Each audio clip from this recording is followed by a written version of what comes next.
जो आपदा प्रदेश में चल रही है, जिसको बहुत लोग बोल रहे हैं कि प्राकृतिक आपदा है, ये प्राकृतिक भी एंथ्रोपोजेनिक है, जो क्लाइमेट साइंटिस्ट बोल रहे हैं। मतलब कि ये प्राकृतिक है, लेकिन ये जो जलवायु परिवर्तन हुआ है ये भी इंसानों की वजह से हुआ है। उसके फ्रेमवर्क के तहत हम बिल्कुल भी तैयार नहीं हैं, और इसलिए जब हम ये जो आज परिवर्तन हो रहा है जलवायु, इसका जब हमारे ऊपर असर पड़ता है, हम इसको समझ ही नहीं पाते कि हम कैसे मुकाबला करें। हमने आंखें बंद करके डैम्स बनाए, आंखें बंद करके हमने हाइड्रो पावर कंस्ट्रक्शन की, उसका मलबा निकल रहा है तो वो फ्लड कर रहा है, घरों को नुकसान कर रहा है। और इसलिए क्योंकि ये जो नीति का परिवर्तन की हम बात कर रहे हैं, इसलिए हम ये कह रहे हैं कि इसमें जो कमीशन ऑफ इंक्वायरी एक्ट है हमारा 1951 का, उसके तहत एक आयोग बने, और वो आयोग जो सुप्रीम कोर्ट के जज रिटायर्ड हों वो उसको हेड करें, 6 महीना साल अपना टाइम लें, लोगों से बातचीत करें और ये बताएं कि पॉलिसी फ्रेमवर्क में क्या बदलाव की ज़रूरत है, क्योंकि ये विकास टिकाऊ नहीं है। तो ना हमारी ज़िंदगी सेफ़ है लोगों की, ना हमारे रोज़गार सेफ़ है, और ना हमारे एसेट सेफ, और ना प्रकृति सेफ है। तो ये इसलिए कैसे इसको टिकाऊ किया जा सकता है, इसलिए ये स्ट्राइक सेंसिटाइजेशन के और नेशनल कैलेमिटी डिक्लेयर किया जाए हिमाचल प्रदेश में, क्योंकि सेंटर को इसमें आना चाहिए आगे। हिमाचल प्रदेश में भारी प्राकृतिक आपदा आई है, जिसके चलते जो है काफ़ी लोगों के मकान ध्वस्त हो गए हैं, काफ़ी जगह लैंडस्लाइड हो रहा है।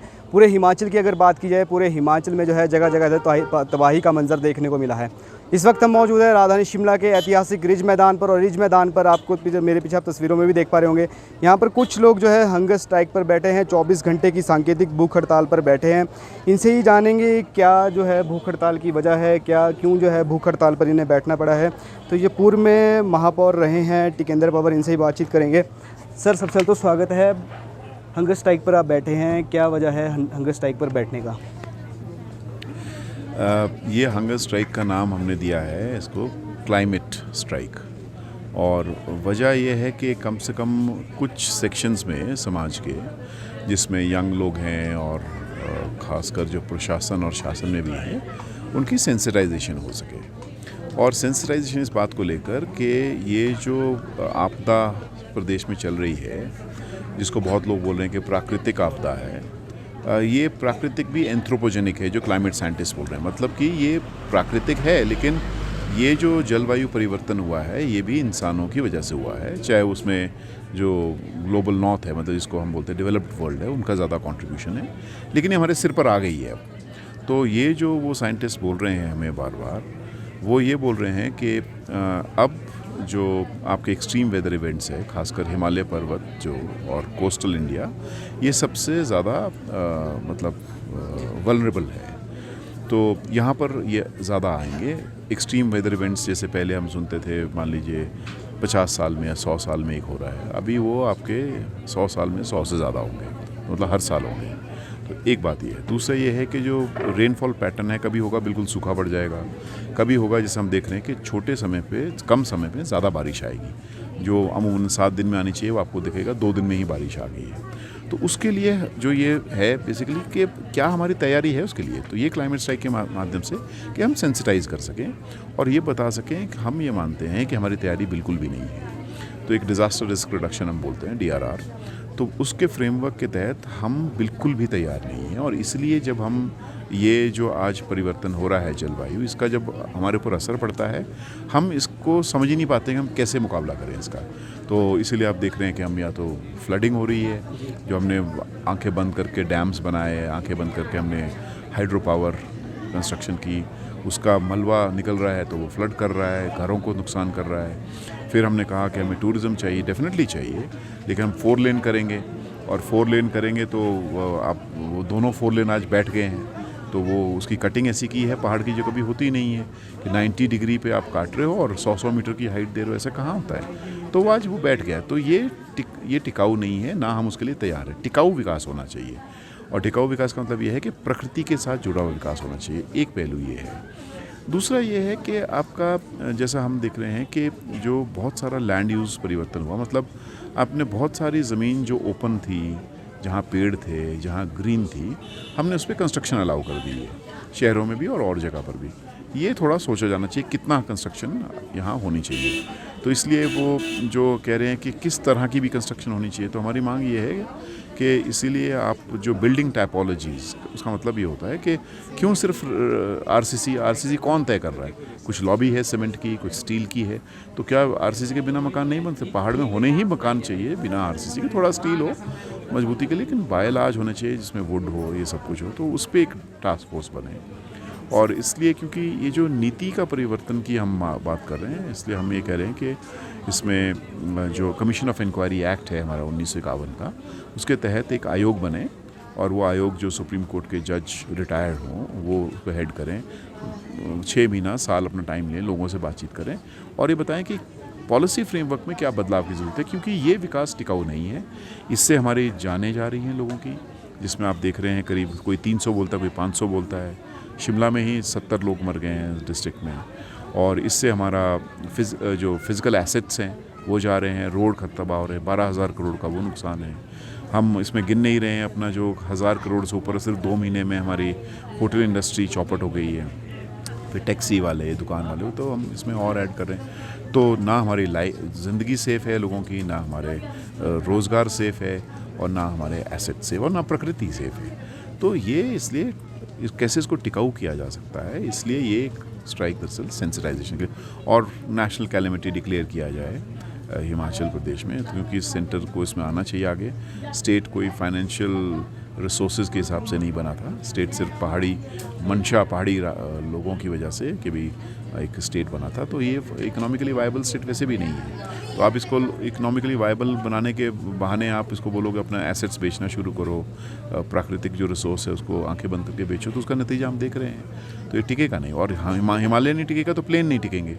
पहाड़ में बारिश हो रही है, यमुना में फ्लड हो रहा है, दिल्ली में पानी भर रहा है, तो इसलिए ये सब कुछ जुड़ा हुआ है। इसलिए डिमांड ये है कि इसमें टिकाऊ विकास को लेकर एक रास्ता बिल्ड किया जाए, और क्या वो होगा, इसलिए वो कमीशन ऑफ इंक्वायरी की बात है। सर, शिमला भी अब छूता नहीं रहा है, जहाँ पहले पूरे हिमाचल में तबाही हुई, शिमला भी अब नहीं बचा है, लगातार लैंडस्लाइड हो रहे हैं, और ये भी कहा जा रहा है फिर से अगर बारिश होती है तो फिर से जो है ये घटनाएं देखने को मिलेगी। सर, उपाय क्या है, रास्ता क्या है, क्या किस तरह से जो है इन सब से बचा जा सकता है? कुछ इसको लेकर भी आपने सोचा है कि किस तरह से जो है इससे जो है निजात मिल सकती है? क्योंकि अब जगह जगह जो लैंडस्लाइड हो रहा है, पहाड़ियों पे सारे घर बसे हैं, अब जो है कई बिल्डिंग ऐसी भी जो गिरने के कगार पे हैं। क्या मानते हैं कि ये अवैध निर्माण है, इस वजह से हुआ है? देखिए, 2-3 आपकी सवाल है।